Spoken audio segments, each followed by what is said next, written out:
نومورکي اتلان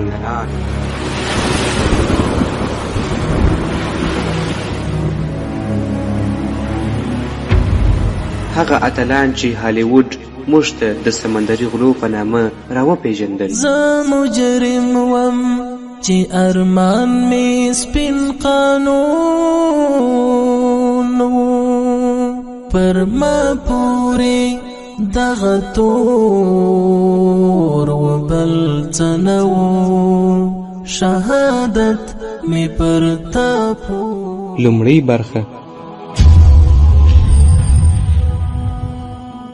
لله الحمد والبقاء والقدم ولنا الفناء والزوال والعدم والصلاة والسلام على رسوله الخاتم اما بعد.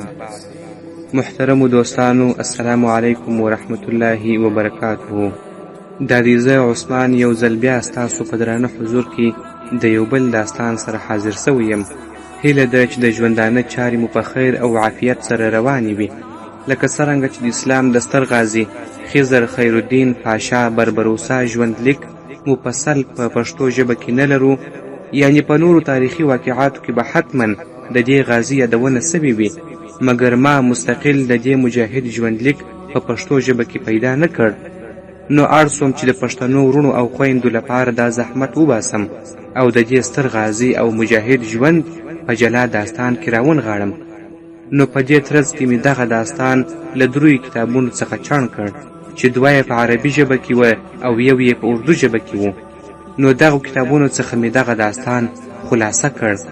نو امید لرم چې اول یې الله تعالی په خپل دربار کې قبول کړي او بیا مې امید دی چې ستاسو خوښ سي او تر پایه راسره واورئ. په 2003 میلادي کال کې د غرب د فحشا نماینده یعنی هالیوډ د قراصنة البحري په نوم فلمونه جوړ کړل چې معنی د سمندري غلو ده. پر دې فلمونو باندې څه بالا 4 میلیارډ ډالر مصرف وسو او د زیاتو خلکو د پام او خوښۍ وړ سلسله وګرځېدله. خو متاسفانه په دې اصدارونو کې یو کس معلومیږي چې خیرالدین بربروسا او د هغه ورور عروج هم سته. دا خیرالدین بربروسا د اسلامي امت هغه نومورکی سالار او غازی دی چې حتی زیاتره مسلمانان یې له نوم سره ناشنا دي، کنه تاریخ خو یې ډېرو کمو ته معلوم دی. د هالیوډ دې اصدارونو په مسلمانانو هیوادونو کې هم خوښوونکې وموندله او دا فتنه تر مسلمان ملت پورې هم راورسېدله. په دې توګه غرب د اسلام یو اتل زموږ نسلونو ته د سمندري غله په نوم راوپېژندی، کوم چې د خلکو مال او دولت غلا کوي. او دا به تاسې په راتلونکو کیسو کې ډېر واورئ چې هغو ولې و همدغو اتلانو او مجاهدینو ته د غلو نوم ورکاوه. نو په همدې اساس اړتیا وینو چې د دې ستر غازي په ژوند او جهادي هڅو تر یو څه حده رڼا واچوو چې مسلمان نسل ته د بربروسا د ورونو په باب خپل حقیقي دشمن او محسن معلوم سي. په داستان کې د هغه نوم په اول کې روبرت یادیږي او بیا په خیرالدین یا هم بربروسا سره یادیږي، سره له دې چې د هغه اصلي نوم خضر دی. خضر او عروج د دوی دواړو پلار یعقوب بن یوسف نومېدی، د ترک مسلمانانو فاتحینو څخه و. مور یې هم د اندلس څخه وه. هغه وخت د اندلس مسلمانان د هسپانوي عیسایي دولت لخوا تر سختو فشارونو لاندې وه. خیرالدین چې خپل نوم یې خضر و د عثماني حاکم سلطان سلیم اول لخوا په خیرالدین ملقب سو. د هغه نور وروڼه هم وه، محمد اسحاق، محمد الیاس او عروج نومېدل. خیرالدین د 1480 میلادي په شاوخوا کې د یو روایت مطابق په یونان او بل روایت مطابق د یونان په لسبوس جزیره کې دنیا ته سترګې پرانیستلې دي. نو خضر ته د خیرالدین لقب سلطان سلیم لخوا ورکول سوی دی. او دا چې روبرت او یا بربروسا ولې ورته ویل کېږي، راځئ چې په داستان کې واورو. خو څرنګه چې کتابونه درې دي او د هر یوه واقعات د هغه بل څخه جلا دي، ځکه دا روایتونه دي. یو روایت کې یوه واقعه راغلې ده او په بل روایت کې بله واقعه. نو مې غوره وبلل چې قصه د بربروسا د ماشومتوب څخه را شروع کړم او د هغه رحمه الله تر وفات پورې دوام وکړي. نو راځئ چې قصه پیل کړو.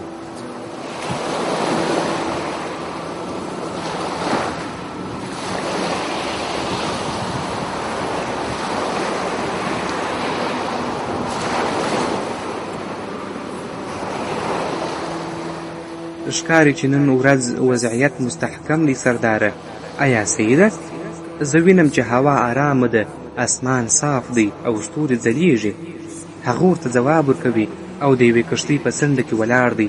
لنګوټه یې په سر ده او چپنه یې اغوستې ده او خپله توره یې په چپنه کې ځای پر ځای کړې ده او په لوړ اواز سره خندا کوي او وایي د هوا صفاوالي ته مه ډاډه کېږه، دا هغه سکون دی چې د طوفان مخکې وي، او هیله لرم چې الله تعالی موږ د دې لیرې سفر څخه وژغوري. بیا خپلې خبرې ته دوام ورکوي او وایي بحر خطرناک دی ای زویه، ته لا کوچنی یې، تر اوسه دې لا هغه څه نه دي لیدلي. هلک ورته وایي سره له دې چې یو څه مې لیدلي دي سرداره. سردار ورته وایي تا تر اوسه هیڅ هم نه دي لیدلي ځوانه، هله ما ته دوربین راکه. هلک په چټکۍ سره د دوربین خواته ځي چې یوه اوږده او نازکه وسیله ده چې یوه شیشه مخکې او بله شیشه وروسته لري چې په 3 پایه لرونکې وسیله کې ځای پر ځای سوې ده. هغه د دې وسیلې په واسطه باندې د بحر په لوري ګوري او د دې کښتۍ د سرتېري په سترګو کې د اضطراب نښې ښکاري. بیا سر ښوروي او یوه سترګه پټوي، بیا یې پرانیزي او بیا یې ګوري، بیا یو ځل هغه څه تکراروي او بیا په غوسه کوچني هلک ته چیغې وهي نه مې ودرته ویلې چې دا هغه سکون دی چې د طوفان مخکې راځي. نو ماشوم چې نوم یې خضر و چې قطبنما یې په لاس کې نیولې وه ورته وایي څه خبره ده سرداره؟ سرتیری ځواب ورکوي هلته یو زورور طوفان روان دی او هیله لرم چې سالم ترې ووځو. ناڅاپه هوا ګډوډېږي، باران پیل کېږي، اسمان برېښنا کوي او سمندر راپاڅي او څپې کښتۍ په ویرونکي ډول خوځوي. د کښتۍ بادبان لویږي او له هغه څخه کسان یو یو غورځېږي. یو تن هڅه کوي چې له هر څه سره ځان ونیسي تر څو ونه لویږي، نو د کښتۍ له څنډې سره ځان نیسي، خو کښتۍ دومره خوځېږي چې دی له یوې کلکې سطحې سره ټکر کوي، مقاومت نسي کولی او هغه هم لویږي. خو ماشوم کله چې څپو کښتۍ ته کلک ټکر ورکړ سر یې پر مځکه ولګېدی او بېهوشه سو، او بندق نومی بحري سرتیری لا هم په کښتۍ کې کلک نیول سوی پاته سو. هغه په هغه ځای کې چې دی ورته د دې ډول حالاتو لپاره له مخکې څخه چمتو و خپلې پښې په رسۍ وتړلې. هغه ځان د کښتۍ له اوسپنیز دیوال سره کلک ونیوی او وېرېدلی ولاړ و او هیله یې درلوده چې دا سخت وخت ژر تیر سي تر څو وکولی سي خپلو سرتیرو او کښتۍ ته وګوري. خو دا چمتووالي یې ګټه ونه کړه، ځکه طوفان دومره زورور و چې کښتۍ یې په 2 برخو وویشله او بندق په ډېر وحشتناک حالت کې مړ سو. د ده بدن هم د کښتۍ سره نیمایي سو، نیم بدن یې د کښتۍ له یوې نیمایي سره لاړی او بل له بلې سره. هوا تر سبا د لمر ختو پورې همداسې ګډه وډه پاته وه. سهار اسمان صفا سوی و، سمندر آرام سوی و، باران بند سوی و او مرغان د کښتۍ شاوخوا چې د طوفان له امله ویجاړه سوې وه ګرځېدل او الوتله. د کښتۍ د عملیات څخه هیڅوک نه و پاته سوي. یوه لرګینه تخته د اوبو پر سطحه ښکاره سوه او د هغې پر سر یو کوچنی هلک پروت و او هغه هیڅ حرکت نه کاوه. هلک لا هم د ټکر له امله بېهوشه و، خو کله چې د لمر وړانګې پرې ولګېدې راویښ سو. هغه خپل ځان د سمندر په منځ کې د یوې لرګینې تختې پر سر وموندی. دی له حیرانتیا څخه ډک و چې څه پېښ سوي. هڅه یې وکړه چې د پرون ورځې پېښه را په یاد کړي، خو وروستۍ شېبه چې په ذهن کې یې پاته وه دا وه چې سر یې له څه شي سره ټکر کړی و. له ورایه یوه بله کښتۍ راښکاره سوه چې هلک ولیدله نو هغه ورته نارې کړې، خو هغوی یې اواز نه واورېدی. بیا یې نورې هم چیغې وهلې خو بې پایلې وې. د اوبو جریان هغه نور هم وړی او هغه نه پوهېدی چې چیرې روان دی، تر دې چې یوه بله کښتۍ یې ولیده چې یو شمېر کسان پکښې وه. هغه ورته غږ وکړ او هغوی یې غږ واورېدی، نو ورته رانږدې سول او یوه رسۍ یې وروغورځوله. هغه پرې راوختی او کښتۍ ته پورته سو، خو ماشوم نه پوهېدی چې دا خلک څوک دي. هغوی ورته په غوسه کتل، هڅه یې وکړه چې ورسره خبرې وکړي، خو نه دوی دی پوهوی سوی او نه ده دوی پوهوی سوی. نو دوی هغه ونیوی او د کښتۍ دننه یې یوې کوټې یعنې زندان ته واچاوه. هلک په ژړا زندان ته داخل سو او نه یې سوی کولی چې هغوی ته څه معلومات ورکړي، خو هغه ته دا خبره ورسېده چې دا خلک د بحر غله دي، یعنې قراصنه چې د مدیترانهیي سمندر دننه کښتۍ او بیړۍ لوټوي او غلا کوي. هلک یوازې د تیارو ډک زندان کې پاته سو، ژړل یې او هیڅ چا ورسره خبرې نه کولې. یوازینی څوک چې به ورسره مخامخ کېدی یو سړی و چې هره ورځ به یې ورته خواړه راوړله. دا خواړه به یوازې 2 ټوټې وچه ډوډۍ وه او بیا به بیرته تلی. هر ځل چې به هلک هڅه وکړه چې ورسره خبرې وکړي، سړی به له هغه وتښتېدی او یوازې به یې پرېښودی. دا سړی تقریبا د 50 کلونو عمر درلودی. جامې چټلې وې، تل به یې د شرابو یو بوتل په لاس کې و، لکه یو څوک چې نه غواړي چې هوښیار سي. او دا سړی په چپه پښه ګډ و. هلک یعنې خضر به هر ځل هڅه کوله چې ورسره خبرې وکړي، خو هغه به له اتاقه ووتی، تر دې چې هلک د څو ورځو لپاره خواړه خوړل بند کړله. سړي دا ولیدل نو هیڅ پاملرنه یې ونه کړه. ورځې تېرېدې او سړي ته به کله ناکله دا احساس پیدا سو چې د هلک سره خبرې وکړي، خو زړه نه نرمېدی. یو ورځ چې کله یې خواړه راوړه، ولیدل چې هلک د معمول برعکس هیڅ نه وایي. سړی پوه سو چې هلک ناروغ دی، نو د بدبویه، نمجن او چټل زندان دروازه یې خلاصه کړله او ورننوتی. ولیدل چې هلک پر مځکه پروت دی. سړي هلک په لاسونو کې پورته کړ او له زندانه ووتی. چیغې یې وهلې او ویل یې زه مرستې ته اړتیا لرم، هلک مري. نو یو بل کس ورته ویل پرېږده چې مړ سي، دا بې ګټې دی. خو سړي هغه د کښتۍ بام ته پورته کړ او هڅه یې وکړه چې راویښ یې کړي، خو بې فایدې وه. تر دې چې مشر غله هغه ولیدی، ورنږدې سو، ویې ویل توماسه ته څه کوې؟ توماس چې د خپل زړه درد یې نه سوی پټولی، سترګې یې له اوښکو ډکې وې. ځواب یې ورکړ قربان سم، دا هلک به مړ سي، مهرباني وکړه کوم درمل راکړه. مشر غل لږ شېبه چوپ سو، بیا یې ورو ورو وویل ولاړ سه، زما د خاصو بوټو څخه یو څه راوړه. توماس لکه باد د کښتۍ خونې ته منډه کړه.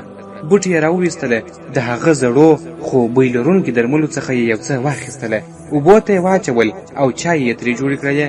بیا راغی، د هلک تر څنګ کښېناستی، د نرم زړه پلار غوندې چای یې ورو ورو خولې ته ورنږدې کړې. هلک چوپ و، د هغه بدن لکه یخ سوی وجود نه ښورېدی. توماس د هغه د زړه درزا ته غوږ سو، خو هیڅ هم نه وه، شاید ناوخته سوی وي. دا خبره د هغه له سترګو ولوېده، نه له خولې څخه. په همدې وخت کې د کښتۍ له برج څخه یو سړي فریاد وکړ، ویل وګورئ، یوه ترکۍ بیړۍ را روانه ده، د قیمتي شیانو ډکه ده. مشر یې ودرېدی، سترګې یې برېښېدلې. غږ یې پورته سو، ویل چمتو سئ سړیو، دا مو تمه ده. غلو حرکت وکړ، کښتۍ یې د ترکي بیړۍ په لوري تاو کړله. لرګي یې وښورول او ورو ورو یې ځان ورنږدې کړ. کله چې 2 بیړۍ سره ولګېدې، جګړه پیل سوه. توره، نیزه او چیغې. ترکان ووژل سوه، قیمتي مالونه، سره زر او خزانې واخیستل سوې.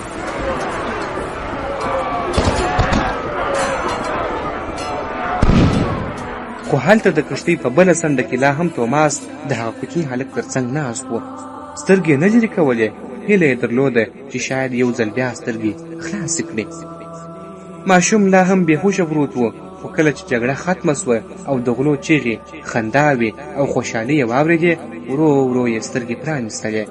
هغه نه پوهېدی چې دوی څه وایي، خو ویلې ده چې بیړۍ د قیمتي توکو څخه ډکه ده او غله بوخت دي چې دا مالونه دننه ته انتقال کړي. ماشوم خپل لاس ورو ورو پورته کړ او په کمزوره ژبه یې وپوښتل زه چیرې یم؟ توماس چې له لرې څخه ورته کتل، مسکی سو او ویې ویل شکر دی چې ښه یې هلکه. هلک ورو ورو وویل ته هم لکه زه په ترکي ژبه خبرې کوې؟ توماس لږ شېبه تم سو، بیا یې وویل هو، نه، بخښنه غواړم، نه. ماشوم بیرته وپوښتل، خو دا ځل په آرام او زنګېدلي غږ سره، ویل په ما څه وسول؟ توماس هغه پورته کړ او ورته د پرون د توپان، جګړې او د نجات کیسه وکړله. بیا یې یو څه اوبه او خوراک ورکړ. په دې مهال یو بل کس راغی او کله چې ماشوم ولیدی، په حیرانتیا یې توماس ته وویل توماسه، دا دې نوی زوی دی او که څنګه؟ د هلک څخه لرې سه، سامان پورته کړه، له هند ترک سړیه. توماس ماشوم خضر پرېښودی او هغه یو بل سړی ونیوی. کله چې پر هغه باندې غږ وکړ، په غوسه یې ورته ویل پاڅېږه ای بېعقله هلکه. بیا د لاسه ډېر په زور ونیوی. خضر نه سوی کولی چې ودرېږي، خو هغه سړي یې لاس کش کړ. ماشوم په دیوالونو او فرشونو لګېدی، کله دې خوا او کله هغې خوا، تر هغې چې خپل تور، لوند او بدبویه زندان ته یې ورساوه. هلته یې دننه وغورځاوه، دروازه یې پسې بنده کړه او له کرکې ټک غږ کې وویل خوار، سپک او بې ارزښته. او بیا بیرته ولاړی او ماشوم یو ځل بیا یوازې پاته سو. په عثماني خلافت پورې تړلې یوه ټاپو چې نوم یې د مدیلي کلا وه چې دا نن ورځ د یونان په خاوره کې موقعیت لري. هلته د کوچني هلک کور د سخت غم، ژړا او درد سره مخ و، ځکه چې ماشوم خضر له اوږدې مودې راهیسې لا درکه و. د هغه مور چې یوه اندلسۍ مسلمانه وه او اروپایي څهره یې درلودله، د خپل زوی د بې درکه کېدو له کبله نږدې وه چې عقل د لاسه ورکړي. دې به نه پرېښودی چې کوم انسان ورڅخه تېر سي او د خضر پوښتنه ترې ونه کړي، او دې به تل ژړله. یو وخت به له کوره ووتله، بېرته به ننوتله. دا حال یې شپه ورځ و، نه یې خواړه خوړل، نه یې اوبه څښلې او نه یې خوب کاوه. خو د خضر وروڼه چې اسحاق، عروج او الیاس وه چوپ ولاړ وه. د خپلې مور مخې ته به ولاړ وه، نه به یې یوه کلمه ویله او نه به یې کوم څه کولی سوای. هغوی ته یوازې انتظار پاته و. خو عروج ته دا چوپتیا او انتظار بې ګټې ښکاره سو. نو خپل مشر ورور اسحاق ته یې مشوره ورکړه چې دوی باید د خپل ورور خضر د موندلو لپاره ولاړ سي او هغوی خپل کوچنی ورور الیاس د خپلې مور سره پرېږدي، تر څو چې مور یې یوازې پاته نه سي، ځکه چې د دوی پلار د عثماني پوځ یو سرتیری و او د جهاد لپاره د جګړې ډګر ته تللی و. اسحاق او عروج دواړه له کوره ووتله او د ټاپو هرې خواته یې منډې وهلې تر څو خپل ورور خضر پیدا کړي. هغه خضر چې څو ورځې مخکې د یو سمندري سړي سره د کب نیولو لپاره وتلی و او هیله یې دا وه چې ژر به راستانه سي. مور یې خضر ته هیڅ وخت دا اجازه نه وه ورکړې او نه خبره وه چې زوی د یو نااشنا کس سره د کب نیولو لپاره تللی دی. خو خضر دا خبره یوازې خپل ورور عروج ته کړې وه او د هغه څخه یې غوښتې وه چې دا راز پټ وساتي. عروج تر دې دمه دا خبره د ټولو څخه پټه ساتلې وه، خو اوس چې د خپلې مور داسې ژړا، بېوسي او کړاو ویني، نور یې نسي زغملی. هغه فکر کوي چې دا راز افشا هم سي نو ښه ده، ځکه نور د خپلې مور ژړا نسي لیدلی او که هر څه پیښیږي نو پیښ دې سي، خو دی به دا خبره ښکاره کړي. خو عروج په خپل زړه کې دا فیصله وکړه چې اول به په خپله د خپل ورور پل وپلټي او د هغه او د بحري سړي احوال به معلوم کړي، تر څو بې له دلیله د چا لخوا ملامت نه سي. نو عروج د خپل مشر ورور اسحاق سره یو ځای د بحري سړي کور ته روان سو. اسحاق نه پوهېدی چې عروج یې چیرې بیایي، خو په لاره کې عروج ورته هر څه روښانه کړل. ناڅاپه اسحاق سخت غوسه سو. عروج ته یې یوه درنه څپېړه ورکړه او ورته یې وویل: ته بې عقل یې، که زما ورور سره څه پېښ سوي وي ته به مور ته څه وایې، او که پلار مو بیرته راغی هغه ته به څه وایې؟ ته خو تل د خضر طرفداري کوې، خو دا پټول همیش ښه پای نه لري. ته به د هر څه لومړنی مسؤل یې ای احمقه. او بیا یې بله درنه څپېړه ورکړه. دواړه په منډه منډه د بحري سړي کور ته نږدې سول، خو لا د لیرې څخه یې احساس کړه چې د کور فضا غمجنه ده، یو داسې غم چې د دوی د زړه له حال سره ورته و، او داسې غم چې د یو ورک سوي عزیز له وجې و.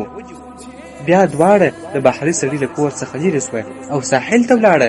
هلته یې اوږد وخت د سمندر پر لور سترګې نیولې وې چې د بحري سړي کښتۍ راسي او ورسره یې د دوی کوچنی ورور خضر هم وي. خو دا هیله بې ګټې وه. شپه پرې تېره سوه، خو دوی لا هم په خپل ځای ناست وه. د سمندر څخه یې سترګې نه ایسته کولې. دا حالت یې ورځ په ورځ دوام وکړ. هر سهار به راویښېدل، ساحل ته به تلل او د هغې لوړې تیږې پر سر به ناست وه چې سمندر به ترې ښه ښکارېدی.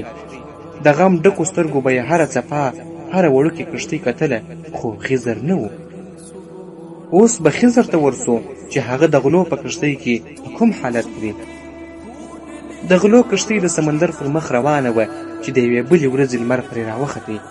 دا غله د مسلمانانو د کښتیو د غلا څخه نه و ستړي سوي چې بله یې په نښه کړله، او 14 کلن ماشوم لا هم په تنګ او تورتم زندان کې بندي و، بې له کاره، بې له خبرو او بې وسه. څو ورځې وروسته د غلو مشر راووتی او امر یې وکړ چې ماشوم د زندانه وباسي تر څو د دوی په کښتۍ کې کار وکړي. د ده په وینا ماشوم باید یو بار نه بلکې مرسته کوونکی سي او کېدای سي په راتلونکي کې یو سمندري ملګری ترې جوړ سي. هلته د خضر او توماس ترمنځ اړیکه ورو ورو ژوره سوه. توماس د هغه استاد سو او هر وخت به ورسره ولاړ و، خو دا حالت تر یوې ورځې پورې دوام وکړ. هغه ورځ چې غلو یوه بله کښتۍ ونیوله. یوه لویه شخړه رامنځته سوه، هغه دا چې ماشوم ورک سو. هر چا فکر وکړ چې هغه تښتېدلی دی او تر ټولو ډېر شک یې پر توماس وسو چې ګوندې ده ورسره مرسته کړې ده. مشر یې له غضبه ډک سو او ویې ویل هغه کوچنی چیرې دی؟ له هغه وخته چې مو پر کښتۍ برید کړی دی نه دی لیدل سوی. یوه غله چې اوږد قد، تور پوست او غټ سر یې درلودی، تر شا یې هم توره ورپورې تړلې وه، مخکې سو او په درانه غږ یې وویل نن خو ما هغه ټوله ورځ نه دی لیدلی، ان تر برید د مخه هم نه. وروسته بل سړی چې تورې جامې اغوستې وې، اوږده زرغونه وریښتان او شنې سترګې یې وې، هغه هم وویل زما ګمان دا دی چې ما هغه ولیدی چې د مسلمانانو په کښتۍ کې وختی او ورسره ولاړی. بل سړی چې غټ بدن خو لنډ قامت یې درلودی او بران نومېدی، مخکې سو ویې ویل رښتیا دا ده چې ما نن هغه هیڅ نه دی لیدلی، زه خو د مسلمانانو په کښتۍ کې د خوړو په لټه کې بوخت سوم. بیا بل سړي خبرې ته دوام ورکړ او ویې ویل موږ ته خو له ډېرې مودې راهیسې مخ ته داسې کښتۍ نه ده راغلې چې پکښې ښځې وي. زه وایم چې موږ ډېر تږي یو، باید خپله تنده ماته کړو.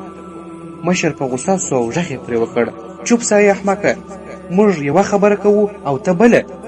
موږ غواړو پوه سو چې هلک چیرې دی.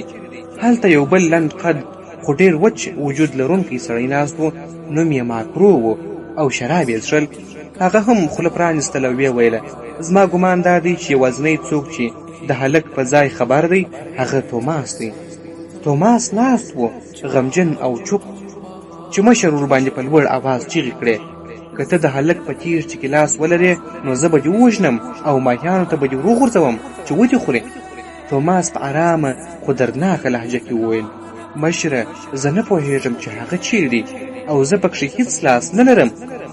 هماغه لنډ قد لرونکی او په شرابو مست سړی ماکرو چې د شراب بوتل یې په لاس کې و ولاړ سو. ګوډ ګامونه یې اخیستل او ویې ویل زما باور دا دی چې ته په دې کې ډېر لوی رول لرې. آیا هلک پوهېدی چې موږ غله یو او دا چې موږ د مسلمانانو کښتۍ لوټوو؟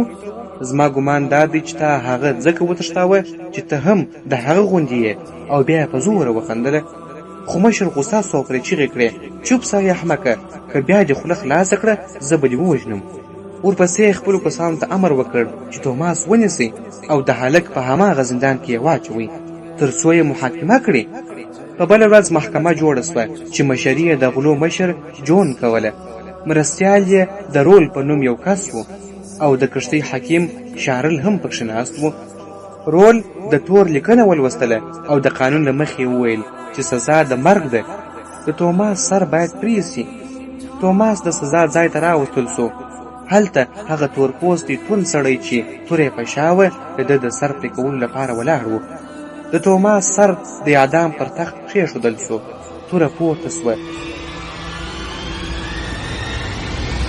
خو لا سر نو پرې سوی چې مشر جون احساس کړه چې یو شی د هغه تر پښو لاندې خوځېږي. هغه ژر د تخت لاندې وکتل خو هیڅ یې ونه لیدل، خو بیا هم هغه خوځښت حسېدی. کله چې یې پښه پورته کړه حیران سو ځکه خضر د تخت لاندې د خوا څخه راووتی. مشر سخت حیران سو، ژر یې چیغه کړه صبر وکئ اعدام مه کوئ. هلک یې راویستی، ورته یې وویل راته ووایه ای هلکه څه وسول، څه پېښ سوي؟ هلک د میز په سر کښېنستی، نه پوهېدی چې څه روان دي او د پیښو له چټکتیا حیران پاته و. ده ولیدل چې توماس نږدې و چې ووژل سي، خو نه پوهېدی چې ولې. همداراز یې ولیدل چې هغه لوی غل چې پخوا به یې له ده سره خبرې هم نه کولې اوس ورسره خبرې کوي. خو هلک نه پوهېدی چې څه وایي. نو مشر امر وکړ چې توماس دې راسي او ژباړه دې وکړي. توماس ورته ویل هغه در څخه پوښتي چې څه پېښ سوي دي او ولې ورک سوی وې؟ هلک ځواب ورکړ کله چې مې ولیدل چې تاسو برید کوئ نو ووېرېدلم چې زه به ووژل سم او ما مخکې لا مرګ لیدلی و، نو ځان مې په همدې ځای کې پټ کړ تر هغه چې برید ختم سو. هلته خوب هم راغلی نو ویده سوم. توماس ژباړه وکړه او د غلو مشر په زوره وخندل. ویې ویل موږ خو به د دې وېرېدلي هلک لپاره خپل ښوونکی وژلی وای. بیا یې مخ تاو کړ، توماس ته یې کتله او د سر په ښورولو یې اشاره وکړه چې هغه څه وایي. توماس ژباړه وکړه چې هلک وایي بخښنه غواړم استاذه، زه وېرېدلم چې وژل کېږم. دا ستاسو لومړی برید و چې زه پکښې وم، نو ځکه وېرېدلم، خو ژمنه درسره کوم چې بیا به داسې نه کوم. اوس به زړور سم توماس ورته مسکی سو، ویې ویل ستونزه نسته زویه، مهمه دا ده چې ته ژوندی یې او له موږ سره یې. مشر توماس ته امر وکړ، توماسه دا هلک جنگ ته بوزه تر څو بیا بزدله نسي. توماس ځواب ورکړ، امر مو پر سترګو مشره. د کلا سرتیرو ډیر انتظار وکړ، خو چې کومه ګټه یې ونه لیدله نو پرېکړه یې وکړه چې خپله سمندر ته ولاړ سي او د بندق نومي سړي د کښتۍ پلټنه په نږدې اوبو کې وکړي. د جزیرې یو کس د خپلو نورو ملګرو سره په کښتۍ کې سمندر ته ووتی. عروج غوښتل له دوی سره ولاړ سي، نو یې خپل مشر ور اسحاق ته وویل، خو اسحاق دا کار ونه منی او هغه هم له یوازیتوب څخه منع کړ. خو عروج پټ ولاړی او ځان یې تر کښتۍ پورې ورساوه. خو اسحاق ژر پسې ورورسېدی. مخکې له دې چې کښتۍ حرکت وکړي هغه یې سخت وواهه. عروج هڅه وکړه چې ځان وژغوري، خو تر دې چې کښتۍ روانه سوه نور نو ناوخته سوی و. عروج پر خپل ورور چغې کړې، ولې دې داسې وکړل اسحاقه؟ زه غواړم د خپل ورور پلټنه وکړم، خو ته احمق یې احمق. اسحاق هیڅ ځواب ورنه کړ، خو له هغه لیرې ولاړی.